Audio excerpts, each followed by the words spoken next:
Welcome to episode 519 of Apartment Hacker. This is Mike Bird. Apartment Hacker. It is my mission to tease out human potential in the multifamily space.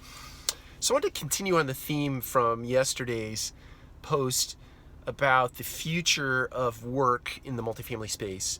We used an example yesterday of how a carpet vendor could be called for service and could be paid, do the service and can be paid for the service without ever having a piece of human interaction in the equation. And so I think I might spend 3 or 4 posts, next 3 or 4 posts, just talking about, what I see coming in the future just by connecting various dots in the technology space.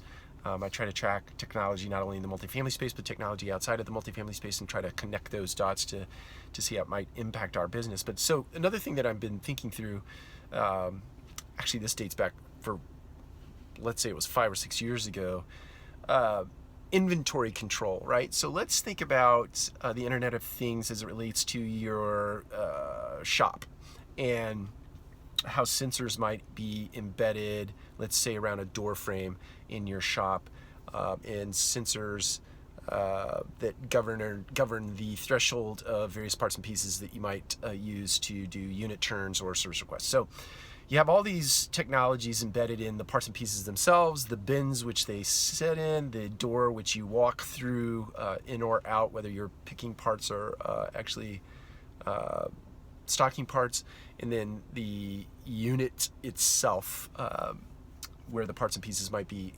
deployed or installed. So imagine that your unit, again, notice vacate goes into Yardi.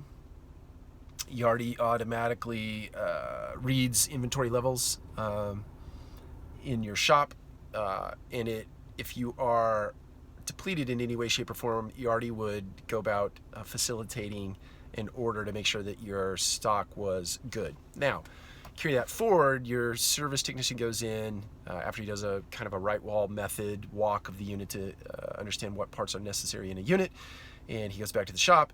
He picks parts out of the bins. The Internet of Things takes over. It understands how you've diminished the inventory by walking through the door. There's sort of a scan that happens to make sure that there's no pilferage or parts that are walking out the door and being installed in other places. So it tracks that part or that piece all the way to the unit that actually has a barcode installed and or sensors that would log time so you can measure efficiencies.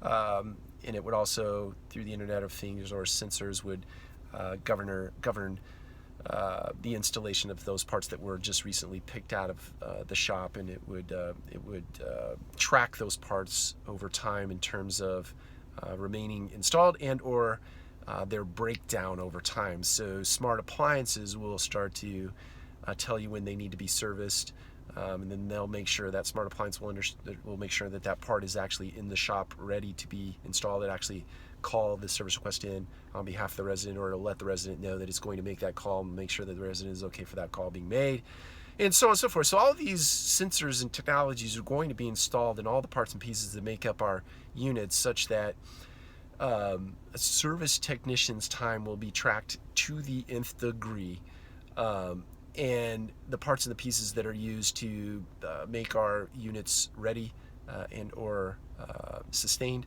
will be tracked from soup to nuts, entire life cycles, without any human interaction or without any human involvement. The only human piece that I see that is still necessary, although there are technologies, believe it or not, that are coming down the pipe, will be the actual installation of those particular parts and pieces in those appliances.